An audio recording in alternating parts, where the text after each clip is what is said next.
오늘은 특별히 빛교회를 섬기시는 최병길 목사님이 오셔서 말씀 전해 주십니다. 믿음 3 속에서 후원하고 계시는데 지난주에 교회를 이전하시고 제가 가보니까 기존 교회에서 5분 거리 바로 큰 길 건너편에 있는 구도심에서 신도심으로 교회를 이제 옮기시게 된 거죠. 의도하지 않게 건물주가 새롭게 바뀌면서 건물을 비워달라 그래서 어렵게 이제 교회를 이전하셔서 새롭게 교회 이름도 이제 지하 샘물교회에서 지상 빛교회로 이제 올라오셨어요. 그래서 지하에서는 성령의 물이 터져서 교회가 부흥하는 역사가 일어났을 것이고, 이제 지상에 올라가서는 하나님의 빛을 발하는 지상 최고의 교회가 될 줄로 믿습니다.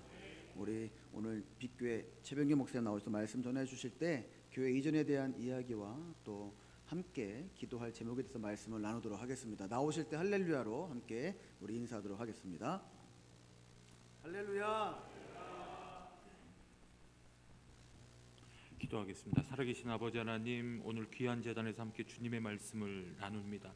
할 말만 하게 하시고 할 말은 꼭 하게 하여 주시고, 하나님 이 말씀이 잘 박힌 목과 같이 우리 심령에서 빠지지 않는 귀하고 복된 말씀 될 수 있도록 인도하여 주옵소서. 송월교회를 축복하여 주시고 이끄시는 박선천 담임 목사님 비롯한 모든 중직들과 성도들이 한마음 한뜻이 되어서 영적 명소가 되며 하나님 더욱더 이전에 하나님 영광보다 더 큰 영광을 보는 주의 귀한 성전으로 삼아 주시옵소서. 감사드리며 예수님의 이름으로 간절히 기도하옵나이다. 아멘.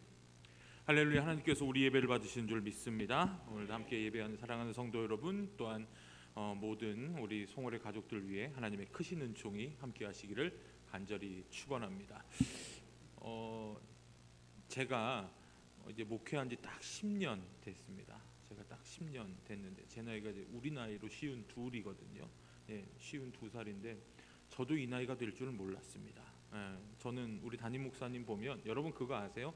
사람은 어떤 사람을 보면 처음 봤을 때 인상 그대로 갑니다. 예, 저랑 박성천 담임 목사님은 항상 20살이에요. 여러분이 믿건 말건 간에 저희는 항상 20살 농구장에서 보던 그 친구들입니다. 아직도 20살 같아요. 안 믿겨지세요? 보시면 알겠지만 제가 벌써 여기에서 갑절의 은혜를 받습니다. 다른 교회 가면 물 한 병 놓는데 제가 물 많이 먹는 거 알고 벌써 물 2병을 갖다 놓는 이 은혜.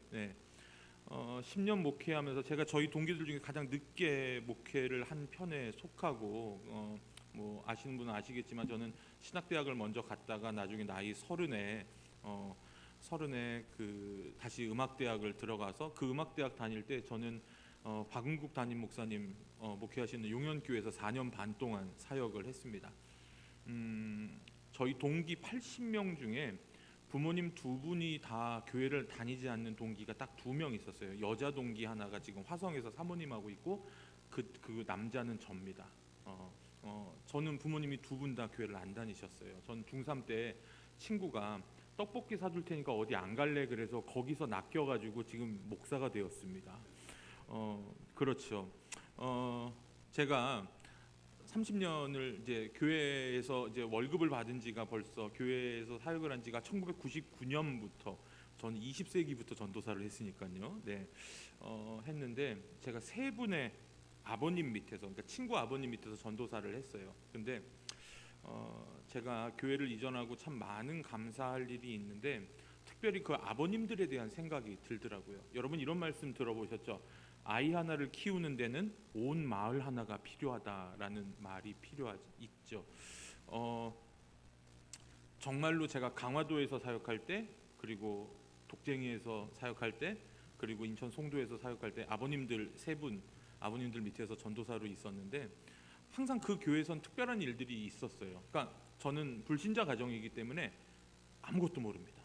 그러니까 교회 속회가 뭔지도 몰랐고요, 신방이 뭔지도 몰랐고 장례가 뭔지도 몰랐어요. 그런데 항상 제가 기억하는 박은국 담임 목사님은 항상 저한테 맛있는 걸 사주셨습니다.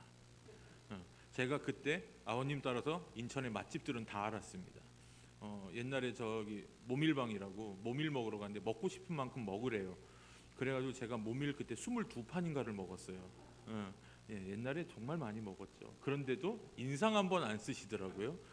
근데 나중에 보니까 어머님이 오더니 많이 먹었다며 이렇게 얘기하는데 어, 참 그래도 인상 한번 안 써주시는. 그렇죠 여러분. 다른 교회에서요 전도사가 22판을 먹으면 목사님 인상이 찌그러집니다. 근데 저를 아들로서 대해주셨잖아요. 그리고 항상 신방이 있을 때, 장례 있을 때 저를, 제가 지금 알았어요. 나이가 들고 알았어요. 왜 교육 전도사를 성가대 지휘자를 왜 끌고 다녔냐? 저를 가르치시려. 제가 지금 생각해 보면 아무것도 모르는 저를 그렇게 키워 주셨습니다. 그래서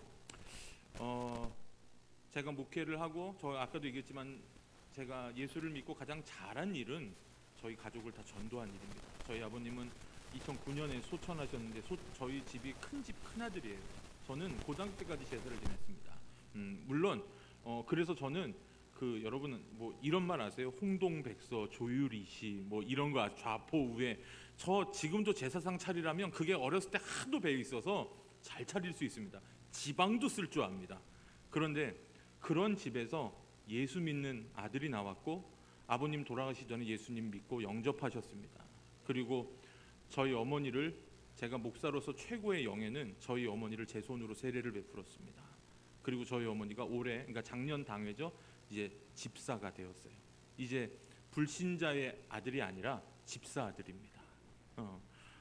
그게 예수 믿고 저는 받은 최고의 축복이라고 생각하고, 제가 그거를 생각할 때 그 축복이 어디서 오나 했더니 아까도 얘기했지만 저를 사랑해 주신 아버지들, 저를 키워주시고 저를 인도해 주시고 아무것도 모르던 천둥 벌거숭이 같은 저를 이끌어 주신 정말로 그 큰 은혜에 저는 진심으로 감사드립니다. 제가 10년 동안 목회하면서 다른 교회 설교를, 용현교회 설교가 지금 벌써 4번째입니다. 이렇게 많이 한 교회는 없어요. 송월교회. 근데 죄송합니다. 근데 제가 긴장했어요. 근데 참 좋은 게 올 때마다 인원이 많아지고 있습니다. 그거 아세요? 제가 처음 왔을 때 이거 절반만큼 앉아 계셨어요. 근데 점점 부흥하고 있습니다. 더 부흥하기를 위해 기도하겠습니다. 저희도 교회 이전하고 새 친구가 초등부 친구들이 오늘, 이제 지난주에 1명, 오늘 1명, 2명이나 더 왔어요. 이런 놀라운 일들이 일어나고 있습니다. 여러분은 살면서 절대절명의 위기를 겪어보신 적 있나요? 그냥 가만히 앉아 있어도 한숨이 푹푹 나고 진짜 아무것도 하기 싫고 생각도 하기 싫은 그런 순간들. 저는 교회 이전이 그랬습니다. 아까 말씀드렸지만 저희 교회는 동두천 지방의 유일한 지하교회, 그 지하 중에서 반지하도 아니에요. 정말 창문 하나 없는 완전 지하에서 10년 동안 목회를 했습니다. 그래도 좋은 점은 있습니다. 뭐가 좋은지 아세요? 겨울에는 안 춥고 여름에는 안 더워요. 여름에는 23도 이상 안 올라가고요. 겨울에는 15도 이하로 안 떨어집니다. 그러니까 냉방비, 난방비 안 들죠. 그리고 지하교회의 특성상 월세가 저렴합니다. 제가 10년 전에 부임 예배를 드렸을 때, 인사 말씀을 드릴 때 제가 첫 멘트가 뭐였냐면, 다음 주에도 나오실 거죠? 라고 오신 손님들한테 그랬어요. 그때 한 70명 정도 손님이 오셨는데 알고 있었거든요. 이제 이 예배가 끝나면 그 다음 주부터는 저의 아내와 둘이서만 예배를 드려야 된다는 것.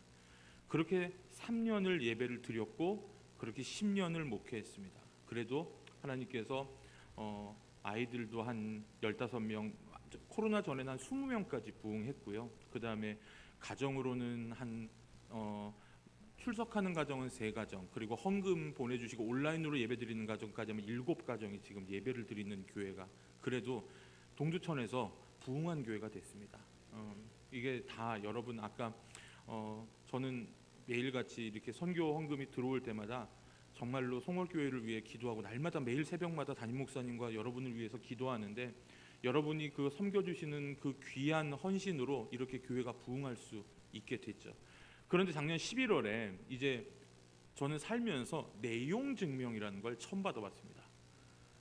근데 제가 나중에 보니까 이게 아무런 효력이 없대요. 법적인 효력이 없대요. 그냥 이런 내용이다 라는 얘기인데, 여러분 그래도 받으면 기분 나쁩니다.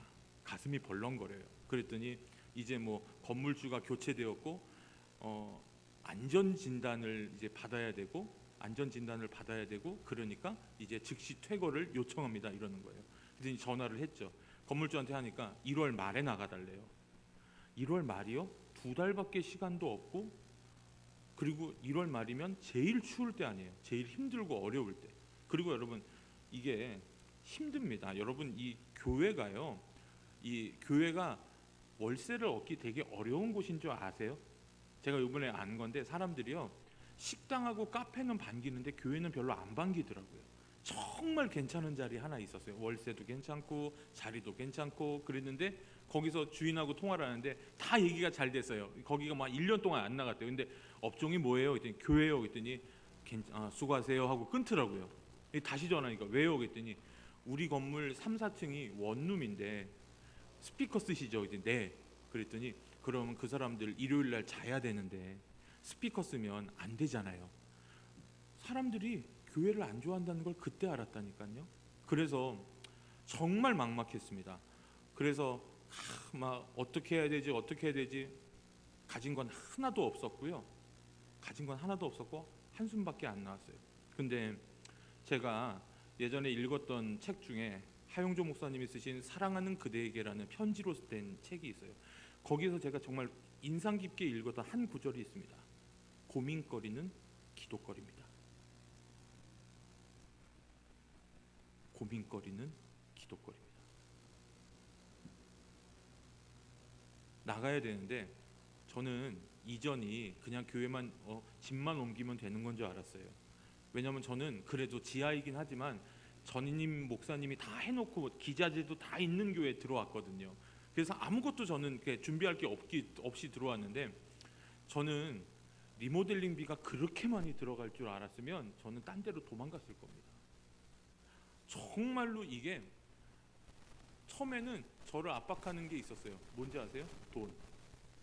가진 거는 보증금 500만 원밖에 없는데 이 500만 원 갖고 구할 수 있는 건물은 없습니다. 아니면 교인들하고 먼 구시가지로 가는 방법밖에 없었어요. 어떡하죠 하나님? 근데 아까도 얘기했죠. 고민거리 뭐다? 기도거리. 그때 마침 저희 처할머니가 100세를 단 보름 남기고 하나님 품에 안기셨어요. 그때 할머니 장례도 있었고요. 또 이렇게 멍하게 있었는데, 멍하게 이렇게 교차로에 서 있는데 갑자기 어떤 나이 드신 할아버지가 저를 이렇게 갖다 박았어요, 차를. 교통사고가 났네요. 그리고 이제 저희 엄마가, 저는 엄마라 그래요. 저희 엄마가, 저도 엄마 있습니다. 근데 저희 엄마가 이제 그러는 거, 아들 나이가 50이 넘었으니 독감 주사를 꼭 맞아 그러는 거예요. 그래서 저는 엄마 말 잘 듣거든요. 그 독감 주사를 맞았어요. 독감 주사를 맞았는데, 올해 처음 독감 주사를 맞았는데 독감이 걸렸습니다. 할머니 장례, 그리고 교통사고, 독감, 거기다가 내용 증명. 정말로 이런 표현을 강단에서 해야 될지는 모르겠지만 죽겠더라고요. 정말 힘들더라고요. 근데 여러분, 저는 싫어도 교회에 나가야 됩니다. 왠지 아시죠? 저는 담임 목사이기 때문입니다. 여러분, 담임 목사님은 그런 존재예요. 싫어도 교회 나가야 돼요. 진짜로 너무너무 힘들고 너무너무 막막한 거예요. 근데 제가 목회계획 짜면서 1월 첫 주 2주간 우리 저녁에 새벽 기도회도 하고 저녁 기도회도 하고 특별 기도회 한다 얘기를 한 거예요. 근데 아까 얘기했죠. 교통사고에, 독감에 정말로 몸도 마음도 바닥에 처져 있는데 그때 믿음의 힘을 냈습니다. 교인들한테 그랬어요. 담임 목사 위에 기도해 주십시오. 지금 가진 거 아무것도 없고 우리가 준비할 거 하나도 없습니다. 그렇게 얘기를 했는데, 그러고 나서 그냥 정말로 세상말로 악으로깡으로 2주간 교인들하고 합심해서 정말로 아이들까지 다 나와서 기도했어요. 그러고 나서 그 다음 주에 동네를 걷는데 지금 교회 장소가 딱 임대가 붙은 거예요. 너무 좋은 거예요. 너무 좋은 거예요. 2층, 상가 2층이긴 한데 단독으로 쓰는 건물이에요. 여러분 그거 정말로 좋습니다. 이게 저희도 지하에 있고, 저희 교회가 참 힘들었던, 전에 샘물교회가 참 힘들었던 이유가 저희가 먼저 있었는데 나중에 장로교회가 3층에 들어왔어요. 여러분 이게 진짜 그 같은 건물 안에 교회 2개 있는 거 굉장히 덕이 안 됩니다. 뭐라고 할 수는 없잖아요. 그렇죠? 근데 그리고 막 편의점이 1층에 있을 때는 매일같이 교회 앞에서 담배 피고 술 먹고 막 이런 일들 매일같이. 그리고 뭐 더 이상의 일은 있는데 제가 그건 말씀드리지 않겠습니다. 너무나 힘들고 어려운데 정말 단독 건물이 나온 거예요. 그랬는데 야, 우선 보증금이 2배, 월세가 3배. 주여. 근데 문제는 뭐냐? 가계약금 낼 돈도 없는 거예요. 처음에 가계약금 낼 돈도 없는 거예요. 가계약금 낼 돈도 없는데 주여 어떡하죠? 가계약금 낼 돈이 없습니다. 그랬더니 제가 그때 뭘 당했다 그랬어요? 교통사고 당했죠. 경증이긴 했습니다. 경증이긴 하고 병원을 다녔는데 보상금이 100만 원이 나오더라고요. 교통사고 보상금으로 보험회사에서 저는 달라고 하지도 않았는데 100만 원 주더라고요. 그걸로 가계약금 했습니다. 주님, 이러려고 저를 이러셨습니까? 죽지 않을 만큼만 저를 이렇게 딱 해놓으셨습니까? 야, 제가 그때 확신했습니다. 하나님은 하나님의 방법대로 일하신다. 그러고 나서 또 갑자기 신년에 어디서 설교해달라, 성가대 세미나 해달라, 뭐 해달라 해가지고 갑자기 연락이 오더니 준비할 비용들이 하나하나씩 마련이 되는 거예요. 여러분, 믿음의 사람들은 생각부터 달라야 됩니다. 하나님은 하나님의 방법으로 일하신다는 거죠. 우리가 출애굽기라는 것을 보면 우리가 하도 옛날에 이집트 왕자나 이런 만화들을 많이 봐서 그런지 자꾸 이 출애굽기 이야기를 무슨 스펙타클 판타지 영화 정도로 생각하시는 분이 많아요. 그런데 여러분, 절대 그렇지 않습니다. 출애굽기는 430년간이나 노예 생활에 찌들어 있던 이 이스라엘 백성을 40년 광야 생활을 통해 만나와 그 모든 공급함으로 통해 하나님의 백성으로 만들어가는, 예배 공동체로 만들어가는 이야기예요. 그런데 여러분, 출애굽기가 하나 물어볼게요. 출애굽기의 이야기에서 아름다운 이야기는요, 홍해 건너는 얘기 빼고는 별로 없는 것 같아요. 맨날 싸우고요, 불평하고요, 원망하고요. 근데 여러분, 출애굽기 읽으면 떠오르는 거 없어요? 그게 누구예요? 납니다. 매일같이 하나님의 은혜를 입는다라고 하면서 우리는 매일같이 홍해를 건너고 있으면서도 매일같이 불평해요. 매일같이 홍해의 기적만 원하는 거예요. 약 200만의 백성이 홍해를 건넌 걸로 추산됩니다. 200만의 백성이 어떻게 했어요? 농사도 짓지 않았어요. 농사 짓지 못하죠. 유랑해야 되니까. 뭘 할 수도 없습니다. 근데 그 200만의 백성이 40년 동안 하나님이 주시는 만나로 먹고 살았습니다. 이게 말이 됩니까? 여러분, 믿어지세요? 믿어지시면 아멘 합시다. 물어볼게요. 그럼 어떻게 믿어지세요? 그냥요? 아멘. 저 믿음을 축복하여 주옵소서. 저는 저희 교회 학교 아이들한테 설교할 때 이런 말을 했습니다. 이 예화가 사실인지 아닌지는 제가 확인하지 못했지만 이스라엘 초등학교 교과서 첫 페이지에 홍해를 건너는 백성들의 모습이 그려져 있대요. 이스라엘 교과서 국어 교과서 1페이지에. 그리고 위에 써 있대요. 하나님께서 우리를 구원하셨다. 그 말 안에는 뭐예요? 우리는 이 홍해를 건넌 조상들의 자녀들이다. 모세의 마지막 유언은 신명기입니다. 신명기의 뜻은 신이 신신당부할 때 신이에요. 신신당부하면서 명령하는 거거든요. 그걸 한마디로 요약하면 뭐냐면 쉐마예요. 하나님의 말씀을 들으라. 그리고 단순히 듣는 걸로 끝나는 게 아니라 뭐야? 이 모든 것을 어떻게 해라? 가르쳐 지키게 하라. 여러분, 송월교회가 명품교회가 되기 위해서는 여러분의 신앙을 자녀들에게 가르쳐 지키게 하십시오. 그리고 그것이 계속 선순환으로 흐르게 하십시오. 끊이지 않게 하시고 넘치게 하십시오. 아까도 얘기했죠. 홍해를 어떻게 가릅니까? 어떻게 믿어요? 근데 분명한 것은 거기를 건넌 200만의 백성이 있었고 거기에서 빠져 죽은 이집트 군사들이 있었다는 사실이에요. 분명한 것은 여러분이 믿음의 증인들이 되십시오. 여러분이 믿음의 증거가 되십시오. 그게 가장 아름다운 신앙을 전파하는 길입니다. 내가 믿었던 하나님. 제가 옛날에 사노라면이라는 노래가 있어요. 전인권 씨가 불렀죠. 들국화에서. 아시죠? 사노라면 언젠간 이런 노래가 있어요. 근데 그 노래 부르면 되게 힘이 났어요. 어떤 가사에? 새파랗게 젊다는 게 한미천인데, 그쵸? 20대 때 부를 때는 동감이 됐어요. 새파랗게 젊다는 게 한미천인데. 근데 나이 50에 그 노래를 들으니까 처량해져요. 나이 50에 새파랗게 젊은, 아니 물론 젊죠. 아직 목사님 우리 젊죠 아직. 예, 예. 아멘. 근데 여러분, 그래요. 우리 인간은 어쩔 수 없이 늙습니다. 생로병사는 피할 수 없는 일입니다. 하지만 내가 새파랗게 젊을 때 믿었던 하나님이나 이제 좀 나이가 들어서, 여러분 나이 50 정도 되니까요, 자다 깨면 갑자기 아픈 데가 생기더라고요. 동감되세요? 아멘. 갑자기 안 아프던 무릎이 아프고 막 팔꿈치가 아프고 어깨가 아프고 이러더라고요. 이제 제가 새파랗게 젊지는 않습니다. 그러나 제가 하나 믿음으로 고백할 수 있는 거는, 새파랗게 젊을 때 믿었던 하나님이나 이제 나이가 조금 들어서 믿는 하나님이나, 하나님은 언제나 영원하신 하나님이고 동일하신 하나님이라는 겁니다. 우리는 그런 분을 믿는 거예요. 수천 년 전에 홍해를 건너게 하셨던 그 하나님이 지금 우리의 하나님, 동일하신 하나님이라는 거죠.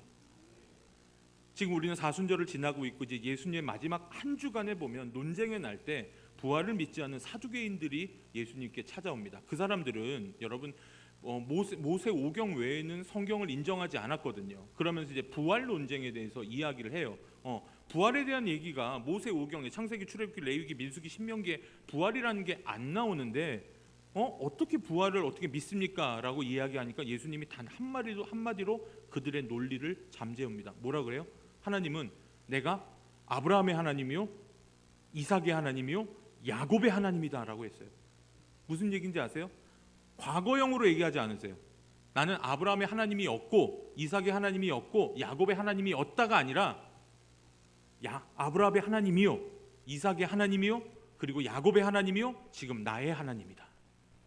살아계신 하나님이다. 언제나 동일하신 하나님이고, 하나님 안에 있으면 언제나 우리는 살아있는 존재가 된다는 겁니다. 여러분 믿으십니까? 그래서 여러분, 정말로 말이 안 되는데, 말이 안 되는 일은 믿음 가운데서 일어납니다. 예전에 제가 어렸을 때 교회를 처음 다니기 시작하던 중학교 3학년 때 한 6개월 정도 교회를 다녔는데, 여러분 오병이어의 이야기 아시죠? 그렇죠? 보리떡 5개와 물고기 2마리로 5천 명이 먹고 12광주리가 나왔다. 그 5천 명도 누굽니까? 남자들만. 그렇죠. 아이랑 여자들까지 하면 수만 명일 거예요. 왜냐? 교회는 남자들이 제일 적어요. 아이랑 여자들이 더 많습니다. 그렇죠? 저는 그렇게 생각합니다. 근데 믿어지십니까?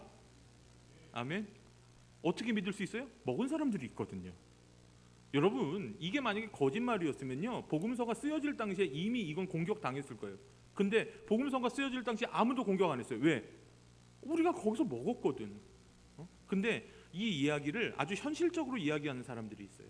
뭐냐면, 그 요한복음의 증언에 의하면 한 아이의 도시락이라고 기록이 되어 있거든요. 그걸 안드레가 가져오는데, 그러니까 이렇게 해석하는 사람들이 있어요. 그 아이에게 감화 감동 받아서 사람들이 자기가 갖고 왔던 도시락들을 다 꺼내와서 먹었던 거다.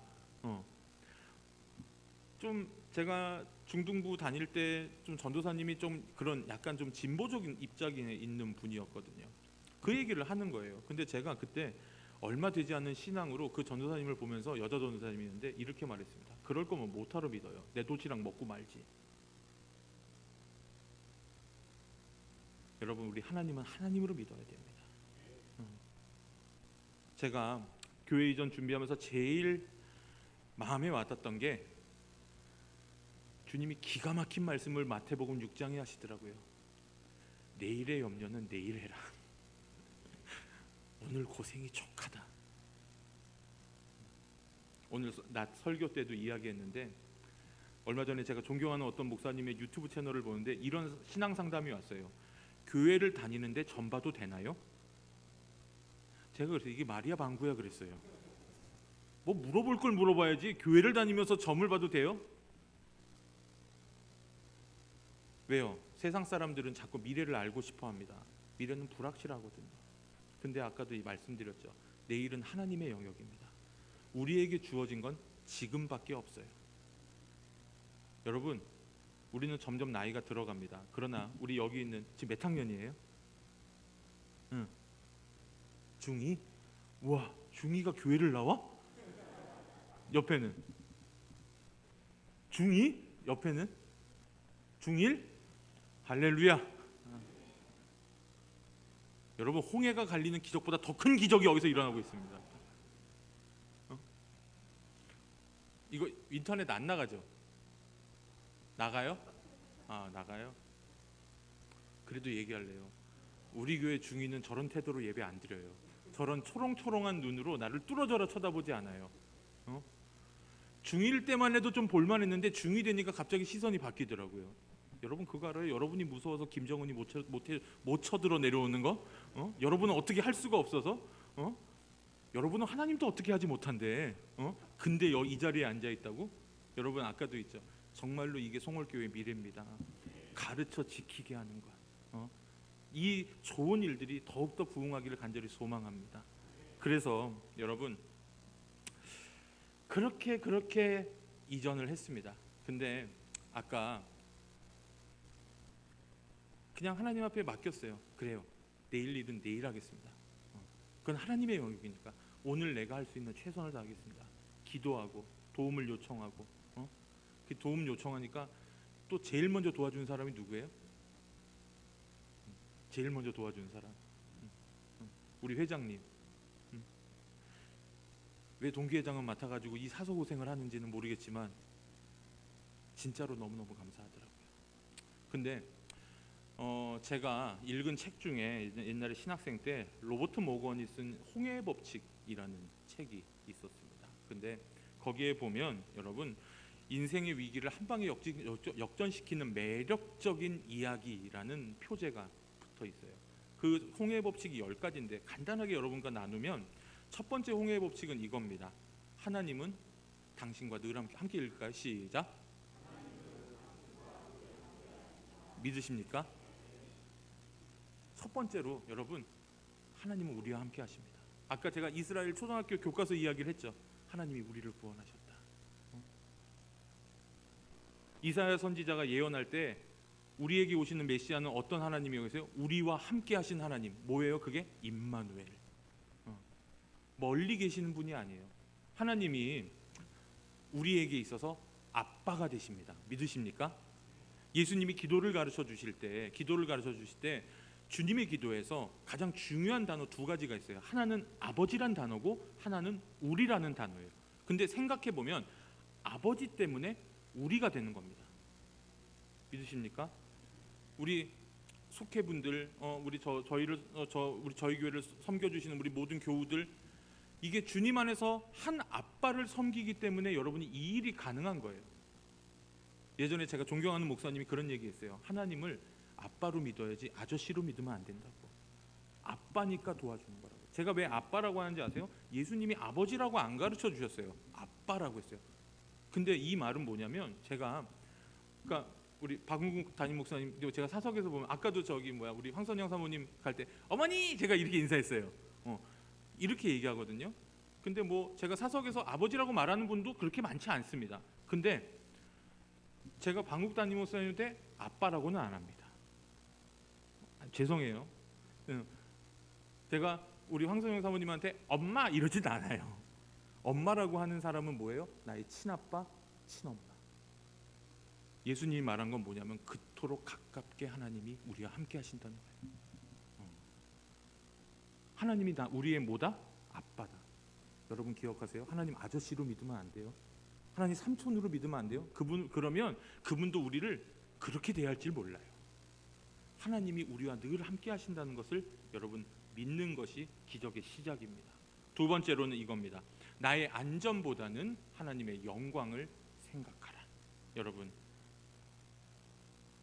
아까도 얘기했지만 진짜 몸이 너무 아프고 힘들고 어렵지만 이 일이 주님의 일을 위해서라면 정말로 기꺼이 헌신하는 것.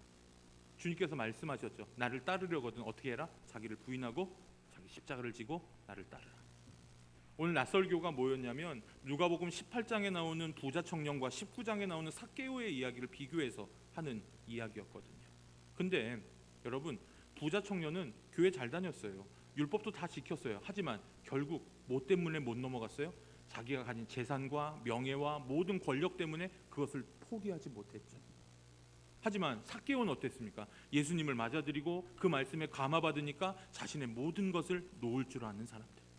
여러분, 자기 손에 있던 도시락 한 개가 예수님의 손에 올라가면 수만 명이 먹는 기적이 일어납니다.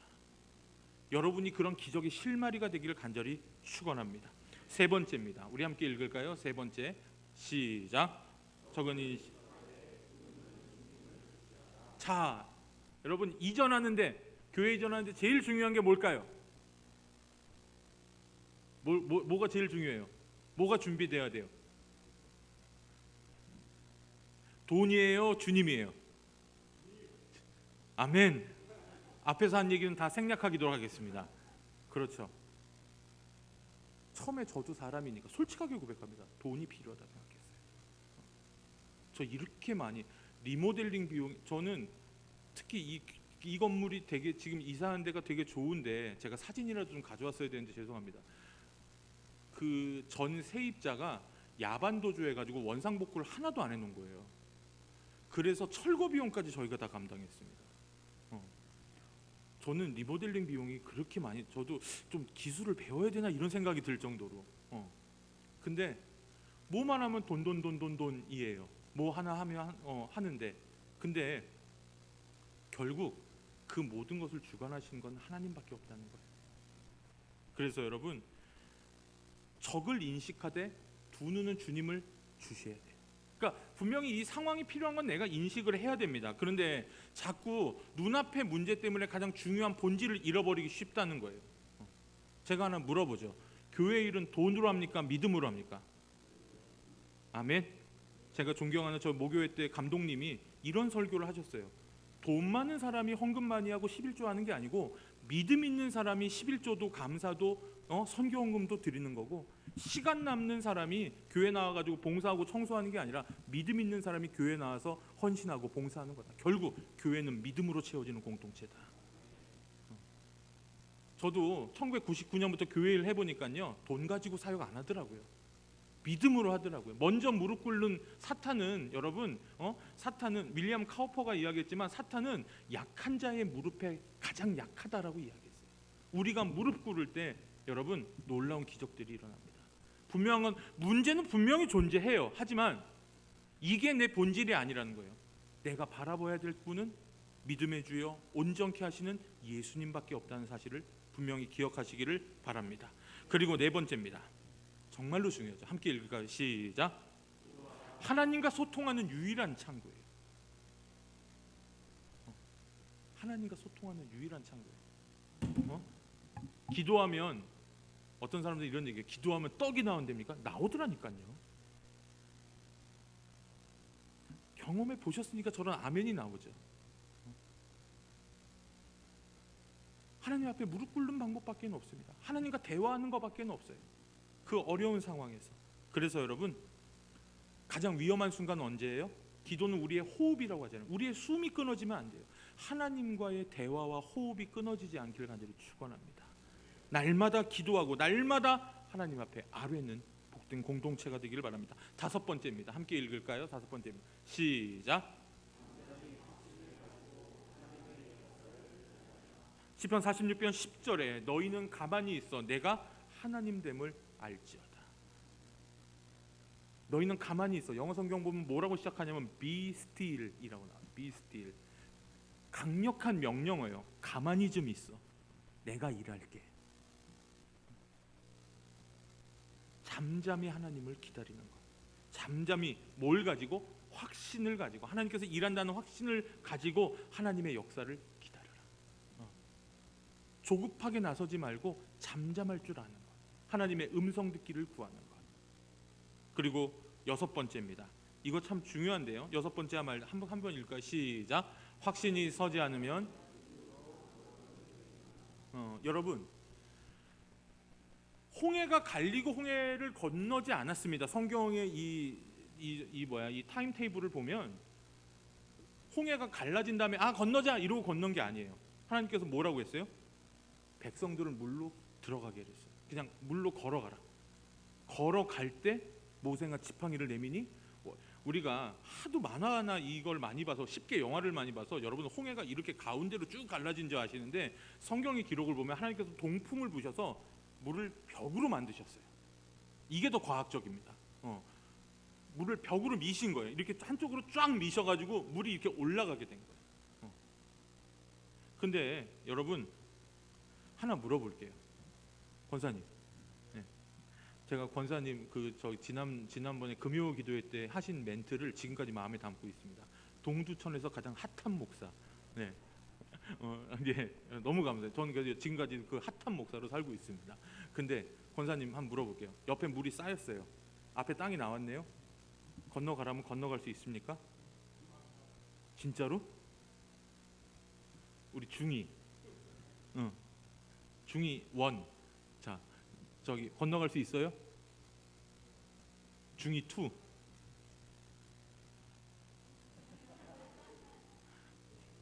우리 중이 투가 정직한 거예요. 아니 이게 정직한 거예요, 여러분. 방금 전까지 바다였다니까요. 저 같아도 못 건너가요. 왜? 이게 언제 무너질 줄 알고. 아니 이게 언제 무너질 줄 알고 길이 열렸는데. 근데 여러분 아까도 얘기했잖아요. 저희 교회가 샘물교회였어요. 그랬더니 한 10년 목회하니까 진짜 샘물이 터지더라고요. 그 교회 물이 찼어요. 제가 웃으면서 얘기하지만 웃는 게 아니었어요. 그때도 제가 솔직하게 얘기할까요? 제가 정말 제일 아까웠던 게 지난 7월에 동두천에 하루에 450mm 비가 왔어요. 그래서 저희 교회가 물이 찼어요. 물이 막 뚝뚝뚝 떨어지고 물이 이렇게 차가지고 뭐 고장 나고 뭐 해서 수많은 피해를 입었어요. 그런데 그때 그래서 복구 비용이 또 많이 들어갔거든요. 지금 생각해 보면 그때 왜 돈 썼을까?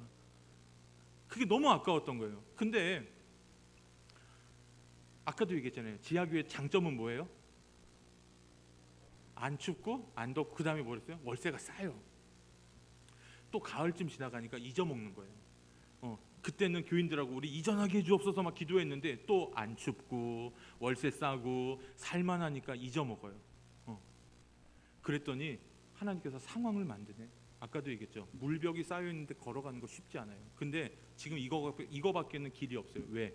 살 길이 이거밖에 없거든요. 뒤에는 누가 왔어요? 병거 600대가 왔어요. 병거라는 말이 뭐냐면 지금으로 따지면 탱크예요. 탱크 600대가 뒤에서 칼 들고 오는 거예요. 죽이자고 온 거예요. 이 사람들은 평생 군사훈련 한 번 못 받은 사람들이에요. 이 사람들 든 거란 거는 막대기밖에 없어요. 이거 하나 가지고 어떻게 싸워요? 살 길은 뭐예요? 이 길 가는 길밖에 없어요. 하나님께서는 그렇게 상황을 만드십니다. 중요한 것은 여러분 확신이 서지 않을 땐 믿음으로 한 걸음 내딛으십시오. 그런 거 있잖아요, 여러분. 정말로 확신이 서지 않을 때는 여러분 기도부터 하세요. 그리고 여러분 믿음으로 행동하시면 하나님께서 분명히 반응해 주실 줄로 믿습니다. 그리고 7번째입니다. 이게 우리의 영적 생활에 굉장히 중요한데 함께 읽을까요? 시작. 아멘. 제가 4번째 설교라고 했죠. 4번째 이 재단에서의 설교라고 했는데 저는 올 때마다 기도합니다. 부흥케 하여 주옵소서. 부흥케 하여 주옵소서. 부흥케 하여 주옵소서. 다음에 올 때는 더 부흥케 하여 주옵소서.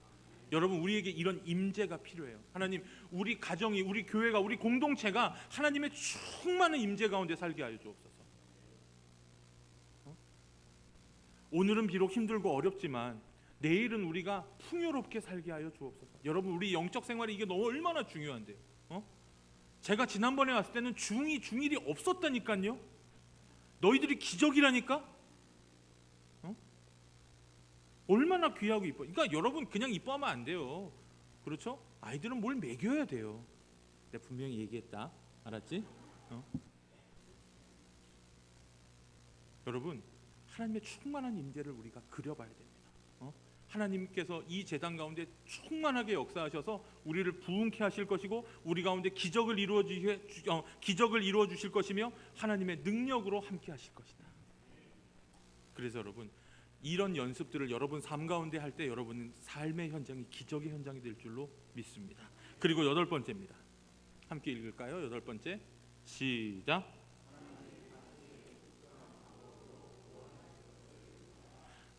성서학자들이 추론하기로 홍해는 그 가운데는 이 모래사장 바다고 양 옆에는 아마 그 절벽 바위였을 거라고 합니다. 그러니까 완전히 그 진퇴양난이에요. 막힌 곳이에요. 도망갈 곳도 없는 거죠. 그렇죠. 그러면 이때 이스라엘 백성들이 택할 수 있는 방법은 많지 않았습니다. 그냥 비굴하게 항복하고 끝내든지 아니면 맞서 싸우든지. 근데 맞서 싸우면 이길 확률이 없죠.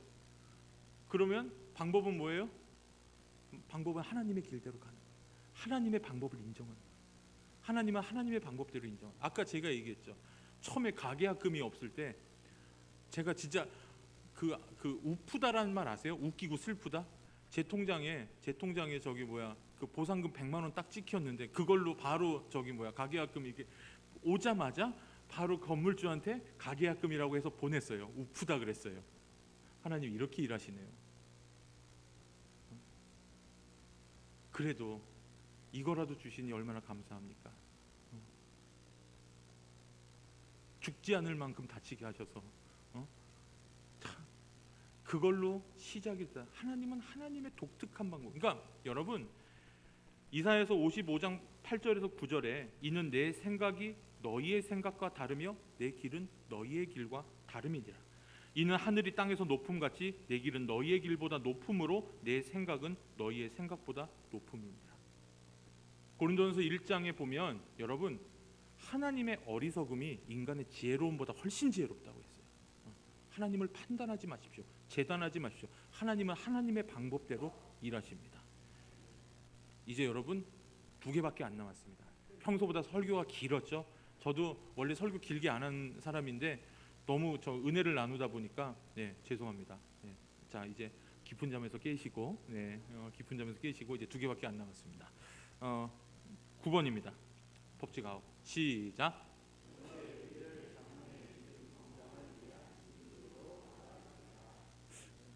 성경에는 그게 기록되지 않았지만 저는 그렇게 생각을 합니다. 쉽게 얘기해서 저기를 어떻게 건너 이 위기 앞에서 주저앉은 사람은 그저 저기 이집트 군대의 밥이 되었을 거예요. 하지만 이 위기를 통해 한 걸음 한 걸음 나가는 사람들. 성경을 보면 출애굽기를 보면 그 땅이요 마른 땅이 아니었어요. 당연하죠. 바다였으니까 질척거리는 땅이었거든요. 그래도 이스라엘 백성은 건넜습니다. 근데 문제는 쫓아오는 이집트 군사들에게는 이 질척거리는 땅은 뭐였어요? 병거가 그냥 바퀴가 푹푹 빠졌죠. 그들에겐 죽음의 땅이 되었다. 그래서 여러분 누구에게는 이게 우리에게 디딤돌이 되지만 누구에게는 가만히 있는 빠지는 사람에게는 이게 죽을 수밖에 없는 길이 됩니다. 그래서 여러분 이 위기를 극복해내는 믿음을 가지시길 간절히 축원합니다. 교회가 참 평안하면 좋겠습니다. 언제나 천국 같으면 좋겠죠. 근데 안 그러더라고요. 왜? 내 속에 내가 너무 많잖아요. 이 교회는 안 그러겠지만 제가 사역했던 어떤 교회에서는 그러더라고요. 김장하는데 멸치 액젓을 넣을까 까나리 액젓을 넣을까 갖고 여성교회 회장 둘이서 대판 욕을 하면서 싸우더라고요. 제가 봤던 거예요. 그랬더니 나이 많은 원로 장로님 여자 장로님이 오더니 딱 한마디 하세요. 섞어! 그러더라고요. 우리한테 그런 믿음의 아량이 있길 원합니다. 그렇죠. 항상 보면 부딪힐 수밖에 없어요. 우린 서로 다르거든요. 하지만 그 다름을 한 아빠 앞에서 인정하고 그렇죠. 이 위기를 믿음의 디딤돌로 나가는. 여러분 위기라는 말은요 위험한 기회라는 뜻도 돼요. 위험하지만 기회가 됩니다. 정말로 이거를 잘 극복하고 넘어서면 더 큰 하나님의 계획과 가나안 땅으로 들어가는 모든 일들이 시작됨을 믿으시기 바랍니다. 그리고 마지막 10번째입니다. 이게 제일 중요해요. 정말로 중요해요. 함께 읽읍시다. 시작. 사람들이 여기서 많이 넘어갑니다. 무슨 얘기예요? 모든 일 막 그러잖아요. 주님이 하셨습니다. 모든 영광을 하나님께. 그런데 문제는 어디 가면 내 자랑만 하는 거.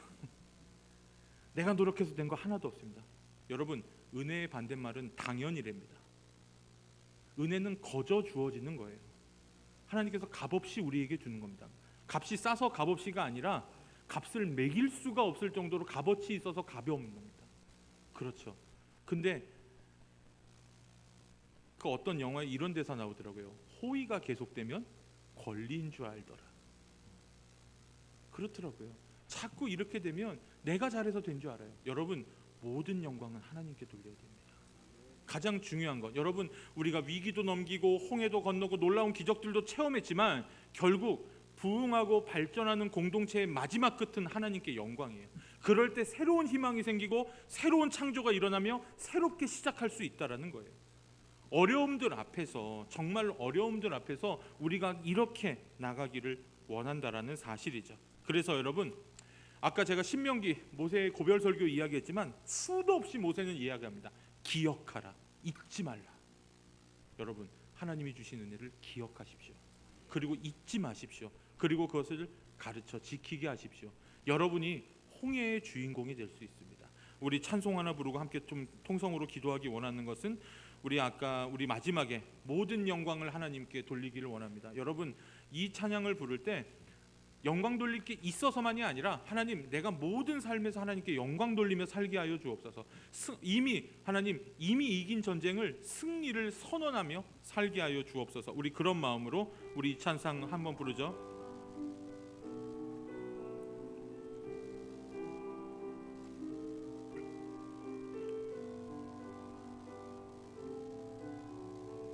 우리 마음 다해 찬양합시다. 모든 영광을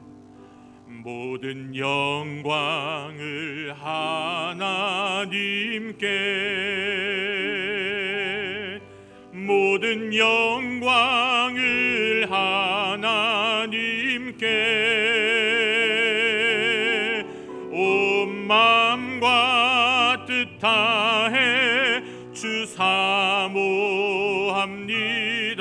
모든 영광을 하나님께. 예수님 찬양 받으소서. 예수님 찬양 받으소서.